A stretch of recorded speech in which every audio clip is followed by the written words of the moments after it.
नमस्कार मित्रांनो, मी आशिष नाटाळकर सुवर्ण कोकण यूट्यूब चॅनलमध्ये तुमच्या सगळ्यांचं स्वागत करतो।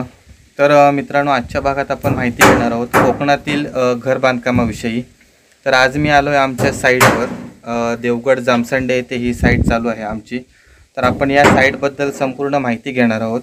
आणि त्याच्या आधी एक महत्त्वाची गोष्ट, जर तुम्हाला कोणाला कोकणात घर बांधायचं असेल तर तुम्ही देखील आमच्याशी संपर्क करू शकता। माऊली डेव्हलपर्स हा आमचा छोटासा स्टार्टअप आहे, त्यामध्ये मी आणि प्रथमेश असे आम्ही दोघंजण पार्टनर्स आहोत। तर तुम्हाला देखील कोकणात तुमचं घर बांधायचं असेल तुमच्या आवडीच्या प्लॅननुसार आणि तुमच्या बजेटनुसार, तर आपण सर्व प्रकारे तुमची मदत करू शकतो। यासाठी स्क्रीनवर दिलेल्या नंबरवर संपर्क करा आणि आम्ही सर्व तुम्हाला माहिती देऊ। तर यासाठी आता मी आमच्या साईटवर आलो आहे। तर तुम्हाला देखील घर बांधकामाविषयी माहिती पाहिजे असेल तर हा व्हिडिओ नक्की शेवटपर्यंत बघा। आणि जर तुमच्या नातेवाईक किंवा मित्रमंडळींपैकी जर कोणी घर बांधत असेल आणि त्यांना देखील जर माहिती पाहिजे असेल तर त्यासाठी हा व्हिडिओ त्यांना नक्की शेअर करा। तर आता आपण आमच्या घर बांधकामाविषयी माहिती घेऊया। तर ही आमची साईट आहे, ही समोरची बाजू आहे घराची। ह्या घराचा एरिया आहे 1140 स्क्वेअर फीट आणि त्याचं बजेट आहे 16 लाख रुपये। तर याबद्दलची देखील आपण सर्व डिटेलमध्ये माहिती तुम्हाला देणार आहोत। तर आपण आधी बांधकामाविषयी सर्व माहिती घेऊया। तर या ठिकाणी आपण चौथऱ्याची उंची 4.5 फूट ठेवलेली आहे। यामध्ये या ठिकाणी कातळ वगैरे असल्यामुळे या ठिकाणी भराव येणार आहे 1 ते 1.5 फुटाचा आणि आपल्याला क्लिअर हाईट ही 3 फूट राहील। तर आपण इकडे व्हरांडा आहे, हा व्हरांडा आपण एक 7 इंच खाली ठेवलेला आहे आणि ही आहे समोरील बाजू। तर या ठिकाणी आपला मेन सागवानी दरवाजा येणार आहे, त्यासाठी आपण 4 फूट जागा सोडलेली आहे। आणि आता जे आपण लाकडी दरवाजा बसवणार आहोत त्यासाठी आपण इथे जागा देखील सोडलेली आहे। तर सध्या आता या ठिकाणी स्लॅबचं काम चालू आहे। आम्ही आता आपले चौथरा, त्याच्यानंतर चौथऱ्याच्या वरील बांधकाम आणि लिंटल त्याच्यावरील बांधकाम हे सर्व पूर्ण झालेलं आहे आणि आता सध्या स्लॅबचं काम चालू आहे या ठिकाणी। तर हा समोर हॉल आहे, या हॉलची साईज आहे 12 फूट बाय 15 फूट। तर या ठिकाणी आपण 2 विंडो देखील ठेवलेल्या आहेत व्हेंटिलेशनसाठी। याची साईज आहे 5 फूट बाय 4 फूट, 4 फूट हाईटला आहे, 5 फूट रुंदीला आहे। त्याच्यानंतर या ठिकाणी उजव्या बाजूला देवाची रूम आहे। तर या ठिकाणी देखील आपण 8 बाय 8 फुटाची साईज ठेवलेली आहे आणि त्याला एक छोटीशी विंडो देखील दिलेली आहे।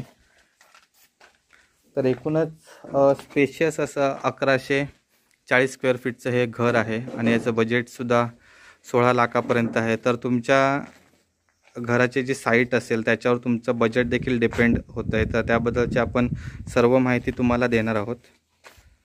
तर हॉलमध्ये जी ही आम्ही खिडकी ओपन भाग ठेवलेला आहे, या ठिकाणी आपली किचनचं एक कपाट येणार आहे, ते आपण इंटरनली त्याच्यामध्ये आपण एक कॉन्क्रीटची पडदी घालून कास्ट करणार आहोत।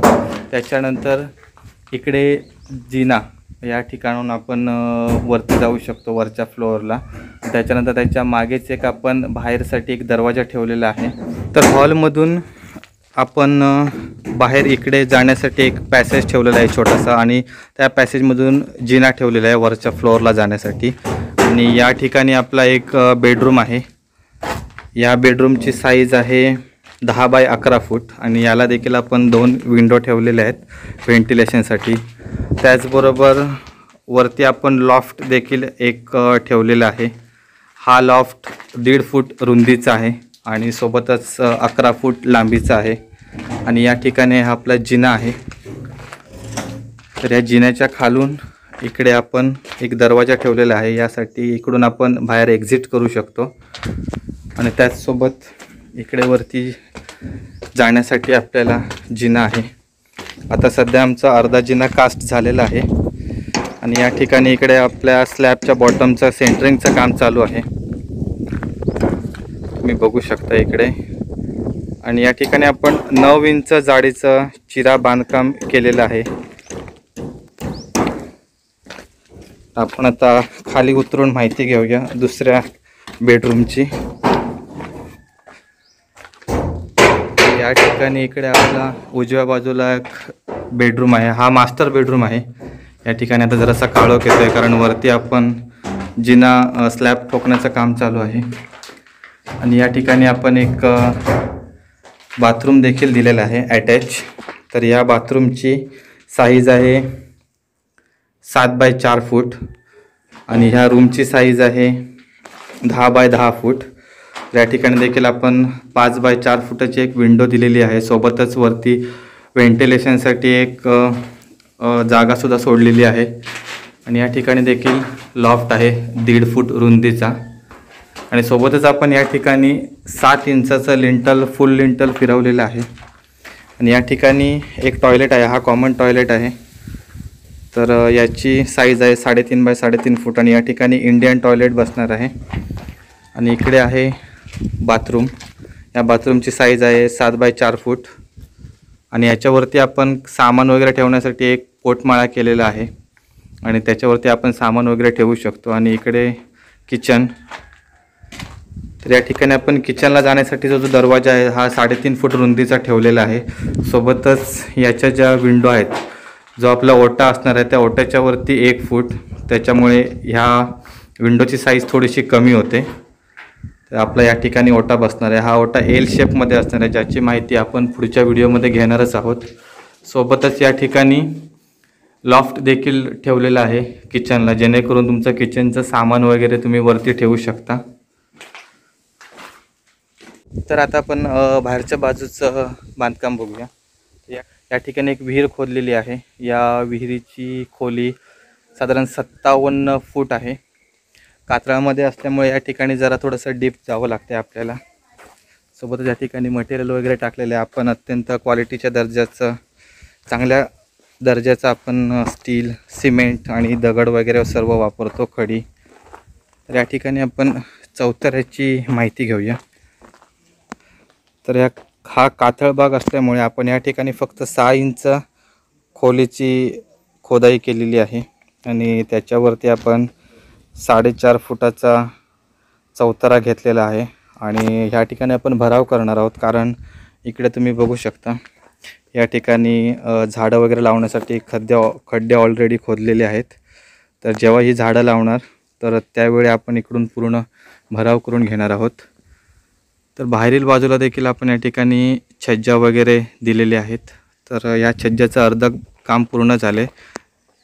त्याच्यानंतर आपण याला साईडने 2 साईडने कॉर्नर्स देणार आहोत, म्हणजे आपला हा पाण्याचा वगैरे काही प्रॉब्लेम होणार नाही. आता हा असाच छज्जा ठेवला तर भविष्यात साईडने पावसाचं पाणी वगैरे येऊ शकतं. तर या ठिकाणी ही आपली मागची बाजू आहे आणि इकडे सर्व आमचं लाकूड सामान वगैरे ठेवलेलं आहे. या घरासाठी लागणारा हा जो दगड आहे लॅटराइट स्टोन, आपण जांभा दगड म्हणतो, हा आपण लिंगडाळ देवगड या ठिकाणाहून मागवलेला आहे. याची साईज आहे, याची रुंदी आहे 9 इंच, जाडी 8 इंच आहे आणि हा लांबीला 14 इंच आहे. आणि ही आहे आपली समोरील बाजू. तर या ठिकाणी आपण हा जो दगडामध्ये ऑफसेट ठेवलेला हा डिझाईन प्रमाणे ठेवलेला आहे, कारण आपण या बंगल्याचं 3D डिझाईन केलेलं आहे. तर त्यानुसार हा डेकोरेटिव्ह एक ठेवलेला आहे. सोबतच व्हरांडा आहे. हा व्हरांड्याचा पोर्शन देखील आपण बाहेर थोडासा ऑफसेट काढलेला आहे, कारण भविष्यात पावसाचं पाणी वगैरे व्हरांड्यामध्ये येऊन चिखल होऊ नये म्हणून. तर मित्रांनो, तुम्हाला देखील जर घर बांधायचं असेल तर तुम्ही आमच्याशी संपर्क करू शकता. आम्ही घराचं संपूर्ण डिझाईन करतो. त्याच्यानंतर आपण स्लॅबसाठी वगैरे लागणारं जे स्टील डिझाईन वगैरे आहे ते देखील आपण करतो. त्याच्यानंतर ग्रामपंचायत, नगरपंचायत परमिशन, या सर्व ज्या गोष्टी महत्त्वाच्या असतात यासाठी देखील आम्ही तुम्हाला संपूर्ण मदत करतो. तर तुम्हाला देखील सिंधुदुर्गामध्ये कुठेही घर बांधायचं असेल तर आमच्याशी नक्की संपर्क करा. आणि ह्या घराच्या बांधकामाच्या संपूर्ण अपडेट्ससाठी आमचं सुवर्ण कोकण यूट्यूब चॅनल सबस्क्राईब करा, जेणेकरून तुम्हाला कोकणातील घर बांधकामाविषयी संपूर्ण माहिती मिळेल. धन्यवाद.